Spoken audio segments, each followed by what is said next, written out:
بسم الله الرحمن الرحيم والصلاة والسلام على أشرف المرسلين. السلام عليكم ورحمة الله وبركاته أعزائي التلاميذ. مرحبا بكم دائما وأبدا على منصة دروسكم. Aujourd'hui, Inch'Allah, on va faire une petite explication dans une minute, pas plus. Alors concentrez-vous, تبع معايا نفهموا la différence entre l'opposition et la concession. Comme vous savez, ce sont deux rapports logiques. Mais il existe une nuance entre les deux. Entre ces deux rapports, il y a une petite différence. Mais la plupart des élèves n'arrivent pas à faire la différence entre ces deux rapports. Donc, bismillah, on commence. On va parler de la subordonnée de position. C'est quoi une subordonnée de position? C'est un rapport, ou bien elle met en relation deux faits, alors, qui sont deux idées, on peut dire, qui ne sont pas contradictoires. يعني ماهمش متعارضين في المعنى، ما كانش تناقض في المعنى. Très bien, mais qui manifestent une forte différence. فيهم la différence. يعني je pose une idée avec une autre, qui ne sont pas contradictoires. Si je dis la vie, qu'est-ce qui est opposé à la vie? C'est la mort. Donc deux thèmes ou bien deux thématiques opposées. Alors, mais il n'y a pas la contradiction ici. Alors, exemple, tandis qu'il pleut à Sétif,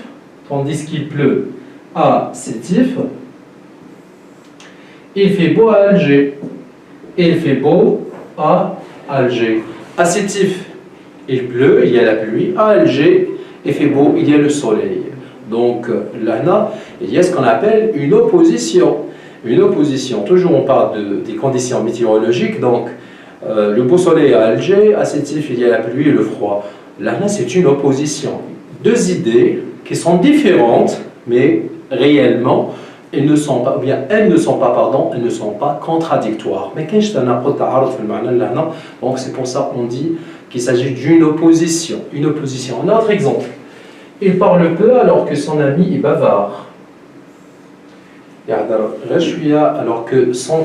Alors que son ami bavard, son ami farfar.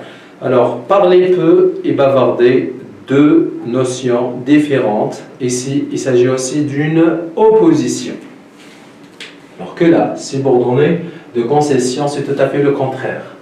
Elle met en relation deux faits, ou bien deux arguments, deux idées contradictoires. Deux idées contradictoires. Alors, et logique. Deux idées qu'on a réellement terribles, bien sûr, et inattendues, c'est-à-dire qu'on ne peut pas attendre ou bien qu'on n'a pas pu voir venir. C'est-à-dire, donc c'est ça, inattendu. Alors, illogique, inattendu. Alors, deux faits. Il faut respecter ces deux règles. Le fait est illogique et en même temps inattendu.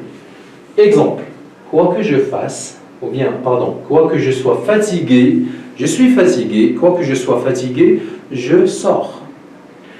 Généralement, quand je suis fatigué, je ne sors pas. Je reste à la maison parce que je suis malade, je dois me reposer. Mais moi, qu'est-ce que j'ai fait? Je suis sorti. Je sors ce soir.